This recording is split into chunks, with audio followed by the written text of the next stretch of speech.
दोस्तों, आप सभी का आज की वीडियो में स्वागत है। आज हम बात कर रहे हैं मिताक्षरा व्यवस्था और दायभाग व्यवस्था के बारे में। तो सबसे पहले हम प्रश्न की तरफ बढ़ते हैं। हमारा क्वेश्चन है, प्राचीन भारत के इतिहास के संदर्भ में निम्नलिखित कथनों में से कौन सा कथन सही है?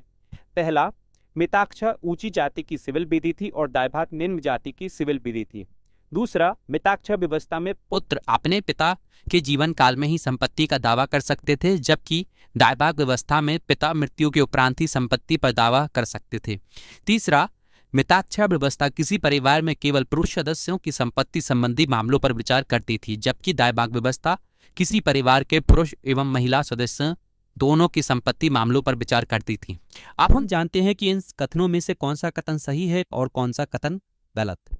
हम बात करें पहले कथन की, तो पहला कथन गलत है। मिताक्षरा व्यवस्था में किसी भी जाति विधि के बारे में बात नहीं की गई है, न दायभाग विधि में भी। दोनों विधियां जाति नहीं बल्कि संपत्ति और उत्तराधिकारी के मामलों को लेकर हमें ज्ञान देती हैं। तो पहला कथन हमारा गलत है।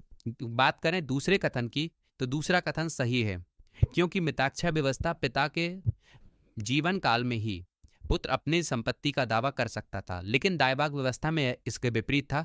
जब तक पिता की मृत्यु न हो जाए, जब तक पुत्र अपने पिता की संपत्ति पर दावा नहीं कर सकता था। पिता के जीते जी उसकी संपत्ति पर सिर्फ उसका ही स्वामित्व होता था। तो दूसरा कथन हमारा सही होगा। बात करें कथन तीसरे की, तो मिताक्षरा व्यवस्था में और दायभाग व्यवस्था में दोनों ही व्यवस्था में पुरुष और महिला दोनों लिंगों की बात होती है।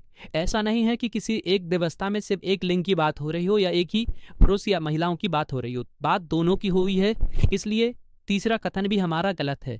तो हमारे चारों ऑप्शन में से हमारा दूसरा ऑप्शन बी हमारा सही होगा, क्योंकि इसमें केवल 2 वाला कथन हमारा सही है। बात करें मिताक्षरा व्यवस्था की, तो मिताक्षरा व्यवस्था, यह व्यवस्था भारत के पूरे भारत में मान्य थी, प्रचलित थी। और यह व्यवस्था, जैसा कि हमारे प्रश्न में भी था, कि पिता के जीवन काल में ही पुत्र को यह अधिकार देती थी कि वो संपत्ति पर दावा कर सके। महिलाओं के मामले में यह संपत्ति महिला और पुरुषों में समान अधिकार प्रदान करती थी। यह पति और बेटों के बीच विभाजन के दौरान महिलाओं को उस संपत्ति में अधिकार प्रदान करती थी। और गोद लेने के मामलों में यह विचारधारा थी इस व्यवस्था की कि पारिवारिक वंश को आगे बढ़ाने के लिए ही हमें गोद लेना चाहिए। इसमें शादीशुदा जोड़े ही गोद ले सकते थे। मिताक्षरा व्यवस्था की शुरुआत 11वीं शताब्दी में विशेष विद्वान ज्ञानेश्वर द्वारा की गई थी। ज्ञानेश्वर चालुक्य राजा विक्रमादित्य षष्ठ के दरबारी कवि हुआ करते थे। ठीक है, आप बात करते हैं दायभाग व्यवस्था की। दायभाग व्यवस्था पे आने से पहले एक और मुख्य चीज, मिताक्षरा विधि की 5 उपशाखाएं। ये भी बहुत इंपॉर्टेंट है। पहली शाखा है बनारस शाखा, दूसरी मिथिला शाखा, तीसरी मद्रास शाखा, चौथी बंबई शाखा और 5वीं पंजाब शाखाएं। ये शाखाएं मिताक्षरा व्यवस्था के संचालन में प्रयोग होती थीं। अब बात करते हैं दायभाग व्यवस्था की। दायभाग व्यवस्था भारत के बंगाल और असम में प्रचलित व्यवस्था थी। यह व्यवस्था मिताक्षरा व्यवस्था के विपरीत पिता की मृत्यु के बाद ही पुत्र को संपत्ति का अधिकार देती थी, यानी एक पुत्र पिता के जीवन काल में किसी भी प्रकार की संपत्ति पर दावा नहीं कर सकता था।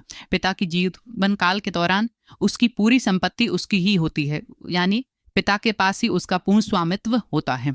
महिला के अधिकारों की बात इस व्यवस्था में की जाए तो उसमें पुरुषों के मुकाबले महिलाओं को कम अधिकार मिलते थे। हालांकि दोनों व्यवस्थाओं में महिलाओं को अधिकार दिए गए हैं, लेकिन दायभाग व्यवस्था में महिलाओं को कम अधिकार हैं। गोद लेने की व्यवस्था के बारे में बात की जाए तो मिताक्षरा व्यवस्था के विपरीत इस व्यवस्था में कोई भी गोद ले सकता था, यहाँ तक कि विधवा और गैर रक्त संबंधी भी।